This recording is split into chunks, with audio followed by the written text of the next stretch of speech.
Bienvenue sur ma chaîne. Mateusz Klich, joueur actuel de Cracovie et ayant déjà joué en Première Ligue ainsi qu'en MLS, a exprimé son opinion dans une émission polonaise concernant le club de l'Inter Miami, où joue Lionel Messi.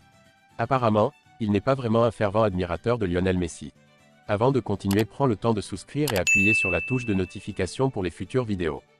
Mateusz Klich, un footballeur de Cracovie, a quitté la MLS après avoir joué de 2023 à 2025, en commençant par DC United puis Atlanta United. Lors de l'émission de télévision polonaise Foot Truck, le footballeur âgé de 35 ans a parlé de l'Inter Miami, l'équipe où joue Lionel Messi depuis qu'il a quitté le PSG en 2023.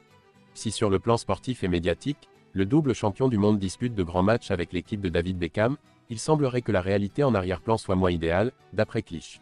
Je ne conseille pas Miami tant que Messi est présent, déclare-t-il. Pour lui, un homme clé, le papa de l'Argentin. Le club est dirigé par le père de Messi. Tout le monde utilise l'espagnol et rien ne peut avancer sans leur accord, affirme le Polonais. À ses yeux, il semblerait clairement plus captivant de s'impliquer à New York ou à Nashville SC si une telle chance se présente.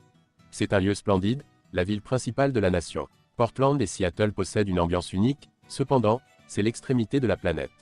Au cours de la 32e semaine du championnat américain, pendant la nuit de mercredi à jeudi, Lionel Messi, Luis Suarez et Sergio Busquets, ex-joueurs du Barça, ont permis à l'Inter Miami d'accéder aux playoffs en infligeant une lourde défaite au New York City FC 4-0.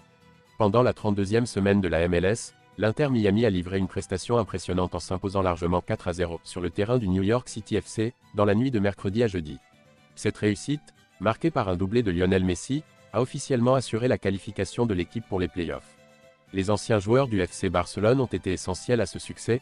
Sergio Busquets a réalisé une passe décisive sur le premier but de Messi, tandis que Luis Suarez, revenu après 3 matchs de suspension pour avoir craché sur un membre du personnel de Seattle, a réussi un penalty.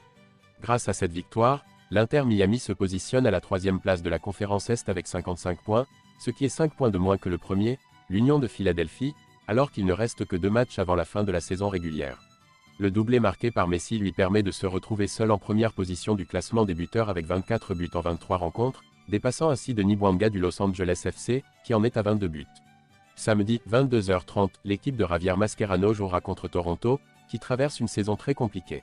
Sur le plan théorique, ce match ne paraît pas constituer un grand obstacle pour l'Inter Miami, étant donné la différence qui semble considérable entre les deux équipes. Une chance inédite pour Messi et ses partenaires de renforcer leur élan avant les étapes décisives. À quelques mois du début de la Coupe du Monde, Lionel Messi fonctionne à plein potentiel aux États-Unis.